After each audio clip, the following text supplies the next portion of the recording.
Hello friends, आपका हमारे Sanjay शैडम channel में बहुत बहुत स्वागत है। जैसे कि दोस्तों आप लोग बहुत ज़्यादा कमेंट कर रहे थे कि सर वेग समय ग्राफ से संबंधित जो न्यूमेरिकल हैं उनका सॉल्यूशन हमें दीजिए। तो दोस्तों आज जो है ये वीडियो मैं जो बना रहा हूँ ये वेग समय ग्राफ से संबंधित जो न्यूमेरिकल हैं उस पर ही आधारित है। तो आपके लिए बहुत ही ज़्यादा महत्वपूर्ण है, तो इस वीडियो को आप एंड तक देखना, वीडियो को बीच में स्किप मत करना, ठीक है दोस्तों। और यदि अभी तक आपने हमारे चैनल को सब्सक्राइब नहीं किया है तो चैनल को सब्सक्राइब कर लें और सब्सक्राइब के पास में बेल आइकन दिखाई देगा, उसको भी प्रेस कर देना, जिससे कि हमारी जितनी भी वीडियो बनेंगी उनका नोटिफिकेशन आपके पास पहुंच जाएगा और आप उनका लाभ उठा सकते हैं।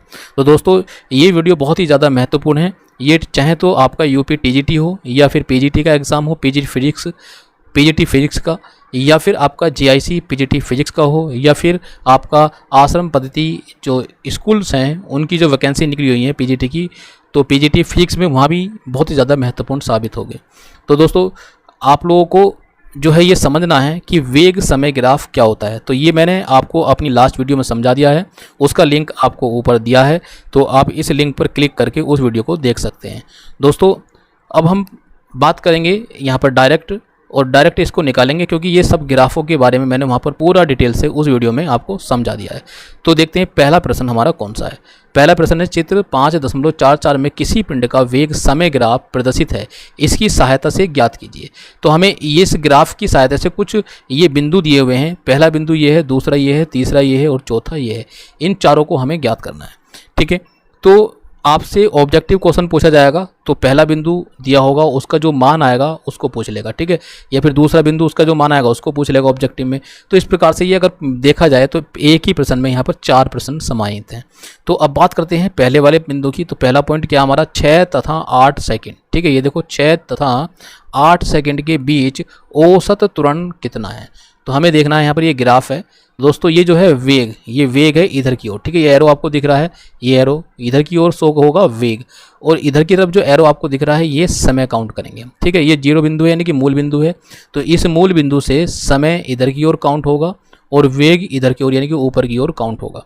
तो हम बोल रहे हैं यहाँ पर कि 6 तथा 8 सेकंड के बीच औसत त्वरण का मान। तो देखो 6 सेकंड ये है, छठा सेकंड, और 8वां सेकंड हमारा ये है। तो ये 8 और 6 के बीच में अगर हम देखें तो हमें एक ग्राफ मिल रहा है यहाँ पर। इसको देखो ऊपर एक बी बिंदु मिला हमें ये, ठीक है, और एक इस 8 के ऊपर हमने देखा ये सी बिंदु मिला। तो हमें एक ग्राफ जो है वो ये मिल गया, यानी कि एक रेखा मिल गई हमें बी सी। तो दोस्तों अगर ग्राफ में इस प्रकार का ढाल दे रखा है तो वो ढाल का मान जो भी निकलेगा उसे ही हम त्वरण कहेंगे। कहने का मतलब ये है कि ग्राफ में त्वरण को ढाल से प्रदर्शित करते हैं। ग्राफ में किससे करते हैं हम त्वरण को, ढाल से प्रदर्शित करते हैं। तो यहाँ पर हम लिखेंगे औसत त्वरण, क्या लिखेंगे, औसत त्वरण। तो औसत त्वरण किसके बराबर होगा, रेखा बी सी का ढाल, ठीक है, रेखा BC का ढाल। जो रेखा BC का ढाल है यही क्या होगा, त्वरण होगा, औसत त्वरण। अब इसका मान निकालते हैं हम। देखो इसको ज्ञात करने से पहले एक छोटी सी बात यहाँ पर जान लेते हैं। सब लोग जानते हैं कि त्वरण किसको हम कहते हैं, त्वरण बराबर क्या होता है। दोस्तों त्वरण का जो मान है अगर हम देखें, या त्वरण की परिभाषा से हम समझ सकते हैं इसको कि वेग परिवर्तन की दर को हम क्या कहते हैं, त्वरण कहते हैं। तो इसका मतलब है कि वेग परिवर्तन ऊपर आएगा, यानी कि वेग परिवर्तन क्या आएगा, वेग परिवर्तन, और बटे क्या आएगा, समय नीचे, ठीक है। तो वेग परिवर्तन बटे समय। अब हम देखते हैं यहाँ पर वेग परिवर्तन कितना हो रहा है। तो वेग यहाँ पर 60 है, देखो मैक्सिमम, और कहाँ से चेंज हुआ, ये बी बिंदु से, यानी कि बी को अगर हम इधर की ओर बढ़ाएं वेग की तरफ, देखो ये 30 यहाँ पर आ रहा है, और ऊपर कितना आ रहा है यहाँ पर, ये 60 आ रहा है सी के सामने। तो इसका मतलब है कि वेग परिवर्तन कितना हुआ, 60 तक बढ़ा, कहाँ से, 30 से 60 तक बढ़ा, छठे से लेके 8वें सेकंड तक। तो 6 से लेके 8 सेकंड तक, यानी 2 सेकंड में 30 मीटर पर सेकंड से 60 मीटर पर सेकंड उसका वेग हो गया, किसी भी वस्तु का, जो भी वस्तु या पिंड है, ठीक है। तो इसका परिवर्तन कितना हुआ, तो 60 - 30। हमेशा याद रखना कि परिवर्तन में हम बड़े में से छोटा घटाते हैं। तो यहाँ पर हम देखेंगे कि ये हो जाएगा 60, ठीक है, और माइनस हो जाएगा 30, -30। तो ये तो हो गया वेग परिवर्तन, ठीक है। और इसका मात्रक जो है वो क्या है, मीटर प्रति सेकेंड, क्लियर है। अब बटे समय की बात कर रहे हैं, समय यानी कि समय अंतराल। तो समय अंतराल कितना, देखो जो बड़ा है वो क्या है, 8 है, और छोटा क्या है, 6, यानी कि 6 और 8 के बीच की हम बात कर रहे हैं। तो यह ऐसे ही यहाँ पर लिखेंगे कि 8 - 6, 8 माइनस 6 सेकेंड, समय का मात्रक होता है सेकेंड। ठीक है, अब देखो इसको सोल्व करते हैं आगे। यहाँ पर देखेंगे 60 में से जब 30 को हम घटाएंगे तो कितना आएगा, ऊपर 30 आ जाएगा, और बटे 8 में से हम 6 को घटाएंगे तो कितना आएगा, 2। तो 2 से ये काट देंगे तो कितना आ जाएगा, ये 15 आ जाएगा। 2 से हमने 30 को काट दिया, 15, 15 दूनी 30। अब देखो मीटर है यहाँ पर, ये मीटर है ऊपर, और नीचे बटे में क्या, सेकंड, और नीचे भी सेकंड है, तो कितना हो जाएगा, इसकी मल्टीप्लाई हो जाएगी सेकंड स्क्वायर। तो इसका मतलब ये है कि औसत त्वरण जो है हमारे पास, ये ए बार इज इक्वल टू हो जाएगा 15 मीटर प्रति सेकंड स्क्वायर। क्लियर है, ये मान होगा इसका, ये फर्स्ट ऑप्शन हमारा हो गया, यानी कि पहला पॉइंट हो गया हमारा ये वाला। पूछा है ना 6 तथा 8 सेकंड के बीच औसत त्वरण कितना होगा। आई होप कि आपको समझ में ये आ गया होगा। अब दूसरा पॉइंट देखते हैं कि किस समय अंतराल में पिंड का त्वरण शून्य है। हमें बताना है कि ऐसा कौन सा समय अंतराल है इस ग्राफ के अंदर जिसमें पिंड का त्वरण जो है वो शून्य है। तो इसको याद रखना, ठीक है। देखो दूसरा पॉइंट की बात कर रहे हैं, दूसरे पॉइंट की। तो यहाँ पर देखो, जब हम ऐसे ढाल देखेंगे तो ढाल त्वरण को प्रदर्शित करता है, ठीक है। तो त्वरण को प्रदर्शित कर रहा है। अब ये ढाल देखते हैं, देखो यहाँ से देखा हमने 0 से लेके ये B, इसको कहेंगे हम ए बी ढाल है। तो ए बी ढाल में हमने देखा कि यहाँ पर मैक्सिमम संख्या कितनी है, 30 है, और मिनिमम 0, तो 30 में से 0 घटा देंगे, और यहाँ मैक्सिमम 6 है और यहाँ 0, तो 6, तो इसका मतलब 6 पंजे 30 कुछ ना कुछ आ रहा है। वो कह रहा है 0, तो 0 देखेंगे कौन से ढाल पे आ रहा है। तो अभी हमने बी सी निकाला, तो हमने देखा ए से बी तक जो ढाल है इसमें तो कितना आया, 6 पंजे 30 यानी कि 5 मीटर पर सेकंड स्क्वायर त्वरण आ रहा है। लेकिन बी से सी तक की अगर बात करें तो बी से सी तक भी वैल्यू हमारी पास अभी आई है 15 मीटर प्रति सेकंड स्क्वायर।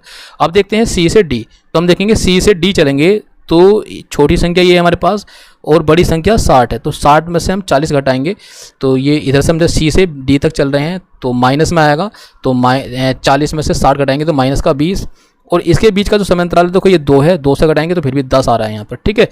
अब ये देखो डी से ई तक हम देखेंगे तो डी पॉइंट कहाँ पर मिल रहा है, इधर 40 पर, और जो ई पॉइंट है ये भी कहाँ है, 40 पर ही मिल रहा है, ये याद रखना, ठीक है। तो डी और ई को हम देख रहे हैं, तो डी ई का ढाल, तो डी ई का जो ढाल है रेखा का, डी पॉइंट भी 40 पर और ई पॉइंट भी 40, यानी कि 40 माइनस 40, तो कितना हो गया, तो कट जाएगा, तो कितना हो जाएगा, 0 आ जाएगा। तो यहाँ पर जो त्वरण है वो कह रहा है ना किस समय अंतराल में, तो हम देखेंगे त्वरण बराबर किसका, रेखा डी ई का ढाल। हम यहाँ पर रेखा डी का ढाल देखेंगे, ठीक है। तो डी का जो ढाल है वो कितना है भाई, 40। हमने देखा कि डी पॉइंट भी 40 पर मिल रहा है इधर वेग पर, और ई पॉइंट भी 40 पर ही जाके मिल रहा है इधर, ठीक है। तो दोनों सेम पॉइंट को क्रॉस कर रहे हैं, तो उसको 40 माइनस 40 बटे समय अंतराल देखेंगे इसका। डी पॉइंट नीचे कहाँ मिल रहा है, 10 पर, 10 है, और ई पॉइंट कहाँ मिल रहा है, 14 पर, तो इसका मतलब 14 माइनस 10। क्लियर है। तो अब यहाँ पर निकालते हैं, ऊपर जो मान आएगा 40 में से 40 ये कट जाएगा पूरा, तो 0 बटे जो भी मान आया हमारे पास 0 बटे 4, तो इसका मतलब कितना आ गया, बराबर 0 मान आ रहा है। तो इसका मतलब त्वरण जो होगा वो हमारा 0 मिल रहा है इस कंडीशन में। क्या मिल रहा है इस कंडीशन में, 0। तो यहाँ पर देखेंगे समय अंतराल क्या है हमारा, ये वाला समय अंतराल है, यानी कि ये यहाँ से 10 से लेके और ये 14 तक का जो है ये समय अंतराल इसमें होगा। तो वो पूछ रहा है कि किस समय अंतराल में पिंड का त्वरण शून्य है। तो किस समय अंतराल में है, 10 से 14 सेकंड, यानी कि 10 तथा 14 सेकंड के बीच का जो समय अंतराल है इसमें त्वरण शून्य होगा। और एक बात यहाँ पर कॉमन याद रखनी है कि अगर कोई भी एक सरल रेखा इस प्रकार की हॉरिजॉन्टल हमें मिलती है किसी भी ग्राफ में, तो उसका त्वरण शून्य ही होगा, ठीक है। और वेग जो होगा उसका वो एक समान वेग होगा, ठीक है। वेग एक समान का मतलब ये कि यहाँ पर जो वस्तु है वो रुकी हुई होगी, ठीक है। वस्तु रुकी हुई है, वस्तु चल नहीं रही है। क्लियर है, यानी कि इतने सेकंड तक ये पिंड डी से लेके ई तक रुका हुआ है, इसने गति यहाँ पर नहीं कर रहा है। अब बात करते हैं अगले पॉइंट की। तो तीसरा पॉइंट हमारा क्या है, तीसरा पॉइंट है अधिकतम मंदन कितना है। तो यहाँ पर जो अधिकतम मंदन है उसकी हम बात कर रहे हैं, वो कितना होगा। तो दोस्तों अधिकतम मंदन देखने के लिए हम देखेंगे यहाँ पर कि कौन सा पॉइंट है। मंदन का मतलब कि जहाँ पर वो रुक जाए, पिंड जो है वो बिल्कुल रुक जाए जाकर, अंत जहाँ पर उसका हो रहा है। तो हमने देखा कि कौन सी कंडीशन है यहाँ पर, कंडीशन हमारे पास ई और ये एफ, ये दो कंडीशन है। ई से मंदन हुआ और धीरे धीरे यहाँ पर आकर एफ पर बिल्कुल रुक गया जाके, उसके बाद उसने गति बिल्कुल नहीं की। तो इसका मतलब ये है कि जो रेखा ई एफ का ढाल है यही मंदन को प्रदर्शित करेगा। ठीक है, रेखा ई एफ का ढाल। तो ये ई एफ का ढाल मैंने अभी बताया था कैसे निकालते हैं। पहले ये वाला पॉइंट देखते हैं, इधर देखेंगे ये वाला इधर क्या 40 है, ई 40 से शुरू हो रहा है और लास्ट कहाँ पर हो रहा है इसका 0 पर। तो इसका मतलब है कि जब इसका ढाल निकालेंगे तो मैंने बताया अंतिम पॉइंट कौन सा हमारा 0 है। यहाँ पर ई एफ से चल रहे हैं, ई से लेके एफ की ओर चल रहे हैं हम, तो अंतिम पॉइंट क्या है हमारा 0 है। तो 0 में से किसको घटाएंगे हम, 40 को घटा देंगे। ठीक है, तो ऊपर का वेग आ जाएगा। फिर समयांतराल की बात करेंगे नीचे, तो समयांतराल देखेंगे कि इधर क्या है 14 है और इधर क्या है 16, तो अंतिम क्या है 16 है और प्रारंभिक क्या है 14, तो 16 में से 14 को हम घटा देंगे। ठीक है, तो अब आगे नेक्स्ट पेज पर इसको हम देख लेते हैं कि हम देख रहे हैं किसकी बात कर रहे हैं, तीसरे पॉइंट की बात कर रहे हैं। और तीसरे पॉइंट में हमें क्या करना है, हमें मंदन निकालना है। तो अधिकतम मंदन क्या निकालना है, अधिकतम मंदन। ठीक है, तो अधिकतम मंदन किसके बराबर होगा, ये होगा रेखा ई एफ के ढाल के बराबर। ठीक है, ई एफ का ढाल। तो ई एफ का ढाल जो हम निकालेंगे, कितना निकाला था हमने भाई, लास्ट पॉइंट एफ 0 पर था और जो ई पॉइंट था वो कहाँ था 40 पर वेग की तरफ। समयांतराल की बात करें तो एफ पॉइंट कहाँ था 16वें सेकंड पर था और ई पॉइंट कहाँ पर था 14 सेकंड। तो ये ढाल हो गया। अब इसको निकाल लेते हैं, तो 0 में से 40 घटाएंगे तो माइनस का 40 ही बचेगा।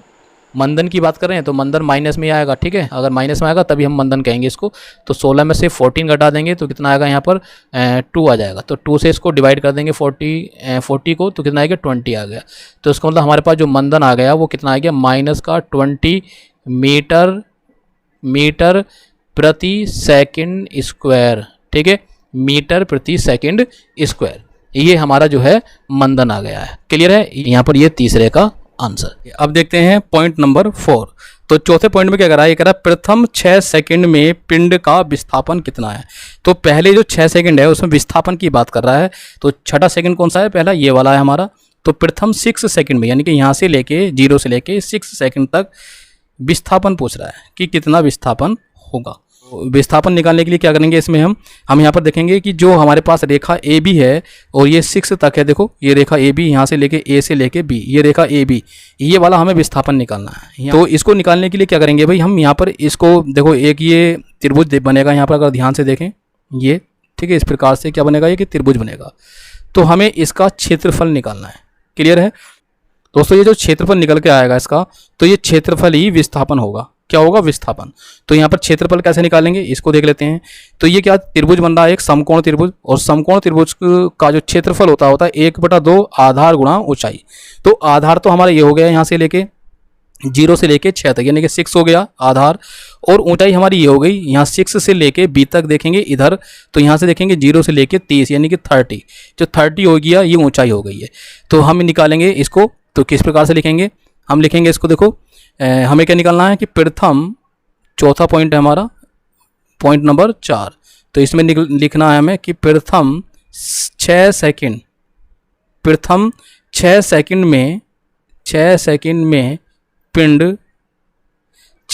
में पिंड का विस्थापन, क्लियर है। तो कितना होगा, पिंड का विस्थापन होगा रेखा ए बी जो है इसका विस्थापन होगा। तो हमें ए बी निकालना है। तो रेखा ए बी का मतलब यहाँ पर क्या है, ये है कि समय अक्ष से घिरा क्षेत्रफल। तो समय अक्ष से जो घिरा क्षेत्रफल है वो कितना, यहाँ पे लिख देते हैं तथा, आगे लिख देते हैं इसको कि तथा समय अक्ष से घिरा क्षेत्रफल।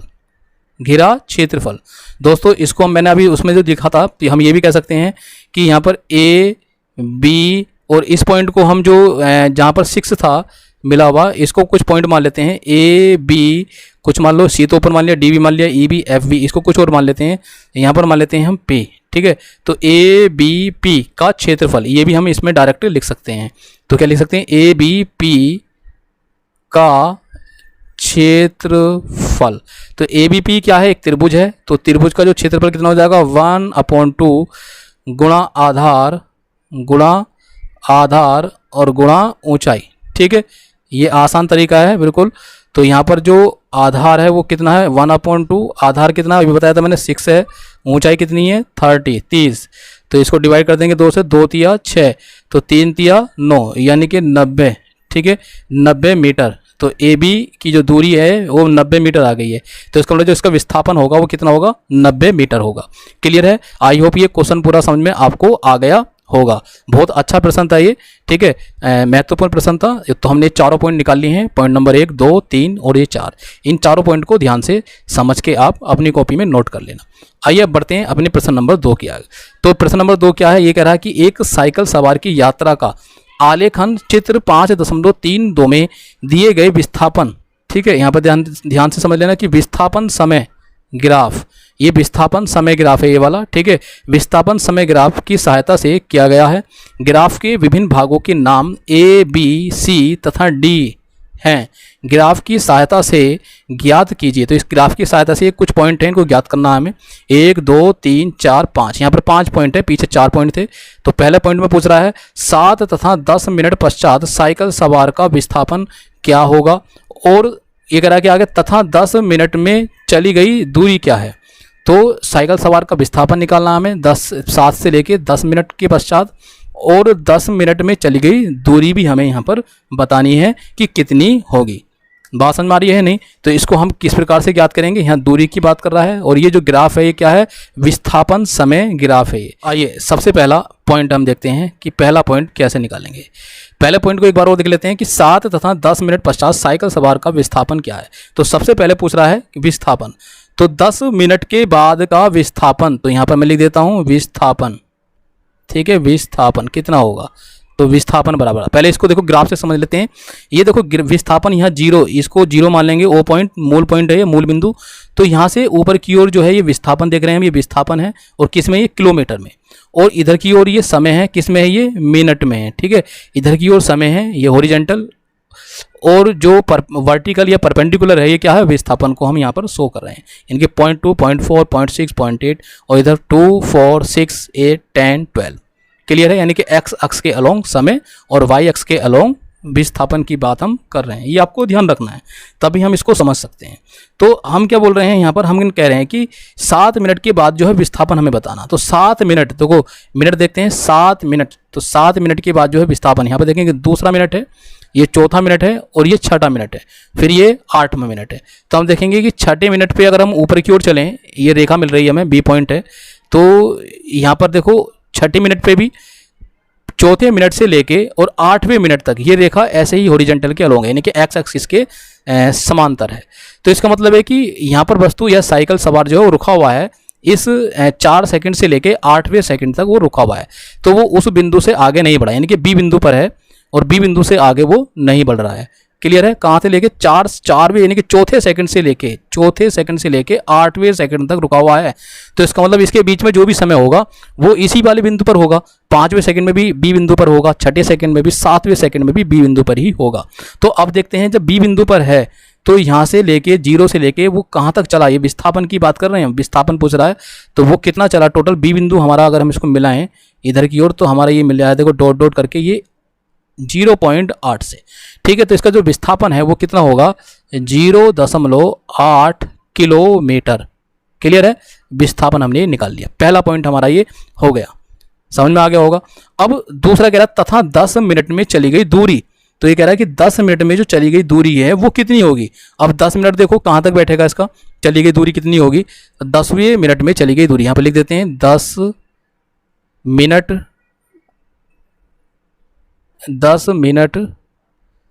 में चली गई दूरी। तो चली गई दूरी कितनी होगी, सबसे पहले यहाँ से 0 पॉइंट को देखते हैं। तो 0 पॉइंट से 10वां सेकंड कौन सा बैठ रहा हमारा, ये वाला, ठीक है, ये है 10वां सेकंड। तो इस 10 सेकंड में चली गई दूरी, तो वो यहाँ से चला इस प्रकार से, बिंदु ए से ऐसा करके चला, और ये बी से होता हुआ, ये सी से होता हुआ, और ये यहाँ पर आ गया, ठीक है, इस वाले बिंदु पर आ गया 10वें सेकंड में यहाँ पर। तो हमें यहाँ तक की दूरी बतानी है कितनी होगी। तो सबसे पहले देखो इस प्रकार से देखेंगे कि यहाँ से यहाँ तक चलेगा, तो ये कितना हो गया 8। तो यहाँ तक इसको लगाएंगे, यहाँ पर बी बिंदु है, तो बी बिंदु पर तो रुका हुआ है वो, तो इसको नहीं हम काउंट करेंगे। तो यहाँ पर देखेंगे तो कितना है, देखो 8 हो गया। तो इस 8 को हम लिख लेंगे, यानी कि 0.8 किलोमीटर प्लस। अब देखो आगे की ओर, ये ध्यान रखना जो विस्थापन होता है, ये विस्थापन और दूरी में आपको डिफरेंस पता है। ये मैंने बहुत डिटेल में आपको अपनी पहले जो वीडियो बनाई थी, जो विस्थापन, दूरी, त्वरण और चाल, इन सबको बहुत डिटेल से समझाया था। उसका आई बटन आपको ऊपर मिल जाएगा, ठीक है, या डिस्क्रिप्शन बॉक्स में देख लेना, तो आपको उसका जो है लिंक मिल जाएगा, वहाँ पर क्लिक करके भी आप वीडियो को देख सकते हैं। तो उस वीडियो में मैंने बहुत डिटेल से आपको दूरी और विस्थापन के बारे में समझाया है। तो यहाँ पर अब बात करते हैं। तो देखो ये तो हो गया। अब इसके बाद देखेंगे, यहाँ पर देख रहे हैं इस पॉइंट को, तो ये पॉइंट देखो यहाँ से लेके ये 0.8 है, यहाँ से लेके कहाँ तक चला ये देखो इसके सामने तक 0.2 तक। तो इसका मतलब ये लास्ट पॉइंट ये वाला है, और ये क्या है, प्रारंभिक पॉइंट, ऊपर से लेके नीचे की ओर आ रहा है ये इस प्रकार से। तो अब हम इसको दूरी की बात करें तो दूरी हमेशा धनात्मक होती है, तो बड़े में से छोटे को घटाएंगे। तो प्लस कितना होगा यहाँ पर, 0.88 माइनस 0.2। क्लियर है। तो अब देखो 0.8 प्लस 0.8 में से 0.2 घटा देंगे तो कितना बचेगा, 0.6।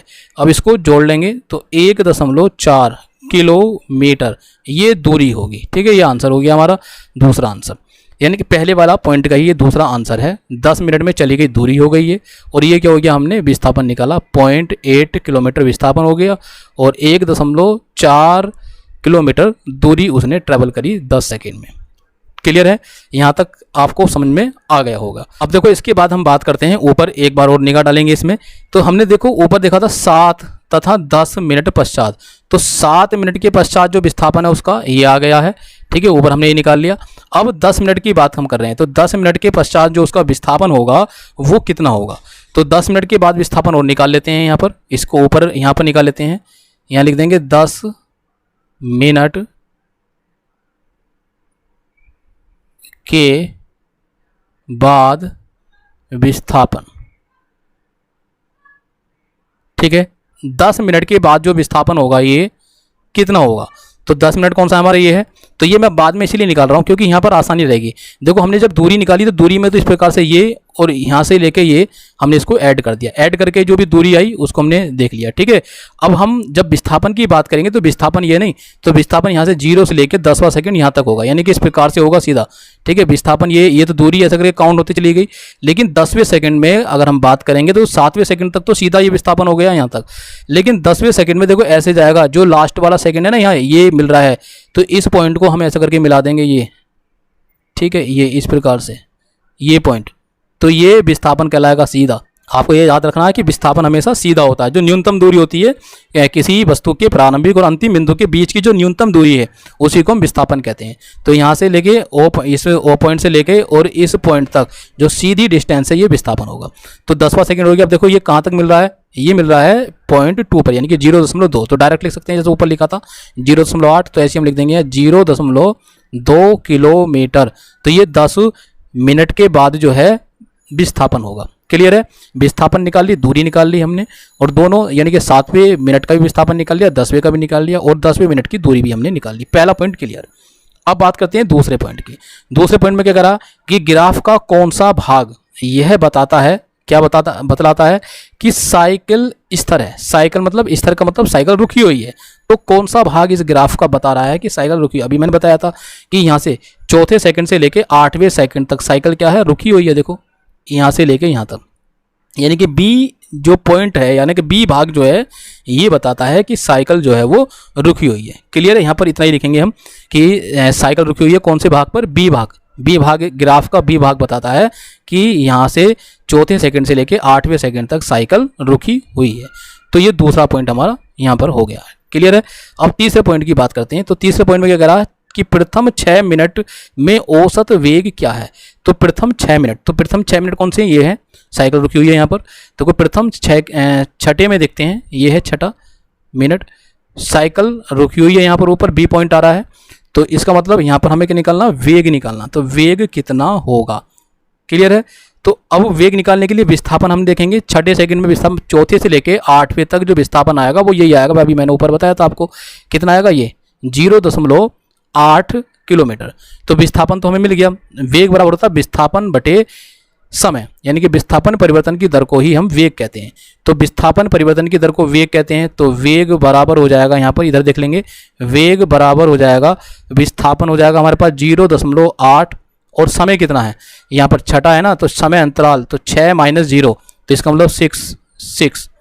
ठीक है, अब इसको सोल्व कर लेंगे। सोल्व करके कितना आ जाएगा, यहाँ पर इस पॉइंट से हटाकर एक 0 बढ़ा देंगे, नीचे 60 हो गया, ऊपर कितना हो गया 8। तो जब हम इसको भाग करेंगे 60 से ऊपर की ओर, तो इसको ये आएगा मीटर में, ऊपर किलोमीटर है, नीचे मिनट है, तो हम इसको निकालेंगे किलोमीटर पर घंटे में। तो किलोमीटर पर घंटे में करने के लिए 60 से क्या कर देंगे, इसको भाग कर देंगे, तो ये हो जाएगा 8/60 गुणा 60। इस 60 से ये 60 कट जाएगा, तो बराबर आ जाएगा 8 किलोमीटर पर घंटा। ठीक है, ये वेग आ गया हमारा। ये कौन सा पॉइंट हो गया हमारा, ये पॉइंट नंबर हो गया तीसरा, ये तीसरा पॉइंट हो गया।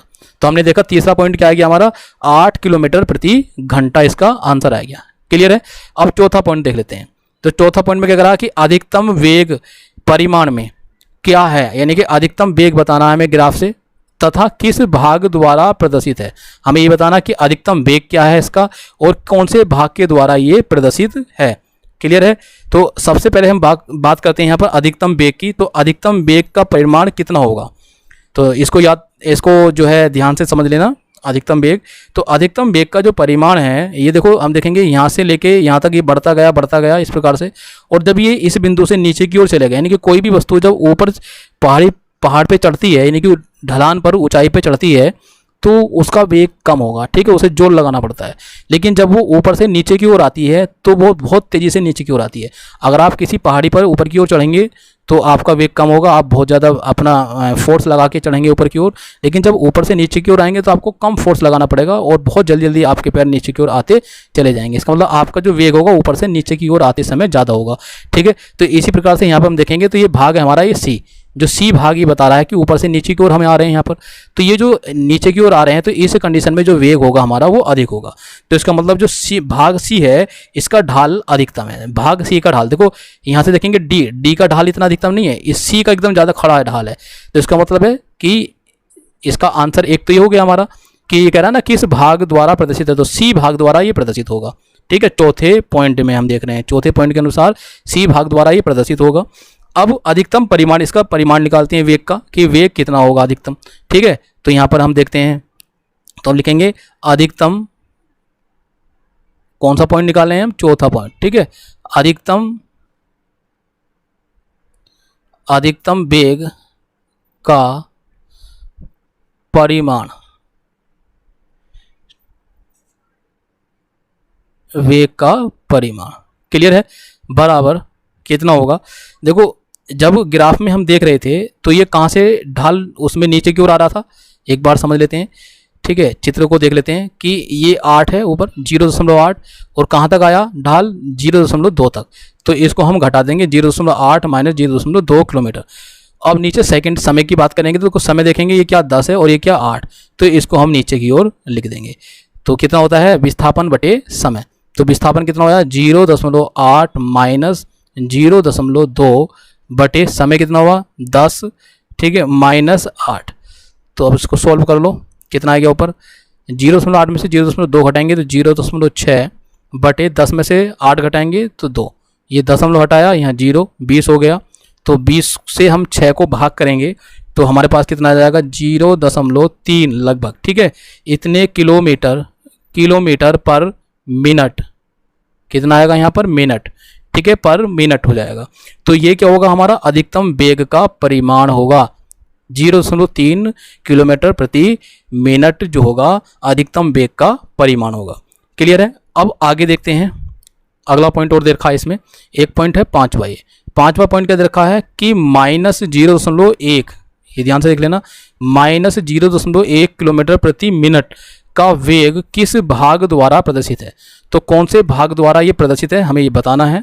तो देखो कौन सा माइनस का 0.1 किलोमीटर प्रति मिनट। देखो ऊपर से देखो ये वाला, ये जो डी भाग है इसके द्वारा प्रदर्शित है, क्योंकि ये 2 है और ये 0 है, तो यहाँ से लेके यहाँ तक ये घट रहा है। तो जब हम इसको निकालेंगे ना तो ये कह रहा है कि वेग की बात कर रहा है, तो विस्थापन हो गया ये, और समय ये वाला हो गया 12 माइनस 10, और विस्थापन कितना हो गया ये यहाँ से लेके यहाँ तक, यानी कि 0.2 और माइनस 0, तो 0.2 बटे 12 माइनस 10, तो इसको हम लिख देंगे आगे, ठीक है, 5वें पॉइंट में ये लिखते हैं। तो क्या कह रहा है कि यह है, यहाँ पर लिखेंगे, यह है वेग, यह है वेग भाग डी, कौन सा भाग, डी, द्वारा प्रदर्शित है, द्वारा प्रदर्शित है। क्लियर है। अब कितना है इसका ढाल, इसका ढाल, यहाँ पर ढाल की बात क्या कर रहे हैं, यहाँ पर ढाल की बात करेंगे कि वेग की, तो यहाँ लिखेंगे वेग, तो वेग कितना होगा, ऊपर हम देख रहे थे कितना था, 0 से लेके अंतिम 0 था, और कहाँ से चल रहा था, 0.2 से, बटे यहाँ पर अंतिम क्या था 12 और 10वें सेकंड से, तो कितना आ गया माइनस का 0.2 बटे 2, ये दशमलव से काटा, यहाँ पर एक 0 हो गया, जब हम इससे इस 2 को काटेंगे तो कितना जाएगा, ये माइनस का है 0.1, 2 से एक बार कटेगा, तो इतने किलोमीटर, किलोमीटर प्रति मिनट, ठीक है, ये वेग होगा। तो हमने देखा कौन से भाग के द्वारा प्रदर्शित हो रहा है, ये हो रहा है भाग डी के द्वारा प्रदर्शित हो रहा है। क्लियर है। तो आई होप ये भी पांचों पॉइंट जो हैं आपको क्लियर समझ में आ गए होंगे। ठीक है, अब बात करते हैं प्रश्न नंबर 3 की। तो प्रश्न नंबर 3 क्या कह रहा है, चित्र 5.33 में किस पिंड का वेग समय ग्राफ द्वारा दिया गया है, यानी कि समय ग्राफ दिया गया है। इस ग्राफ के भाग ए बी, बी सी तथा सी डी से संबंधित त्वरण ज्ञात कीजिए। तो इनसे संबंधित जो त्वरण है वो हमें ज्ञात करना है। ये वेग है, जो वाई अक्ष है वेग को प्रदर्शित कर रही है, और एक्स अक्ष जो है ये समय को प्रदर्शित कर रही है। समय का यहाँ पर जो मात्रक है वो सेकंड है, और यहाँ पर जो वेग का मात्रक है वो मीटर पर सेकंड है। क्लियर है। तो सबसे पहले हम बात कर रहे हैं ए बी की। तो यहाँ पर ए बी भाग देखेंगे, ये वाला है 0 से लेके बी तक, तो ये ए बी भाग है, ये वाला। ठीक है, ये जो दिख रहा है आपको ये ए बी भाग है। तो सबसे फर्स्ट यहाँ पर देखेंगे, इसको पहला पॉइंट मान लेंगे, तो लिखेंगे भाग, ग्राफ में भाग ए बी, यानी कि भाग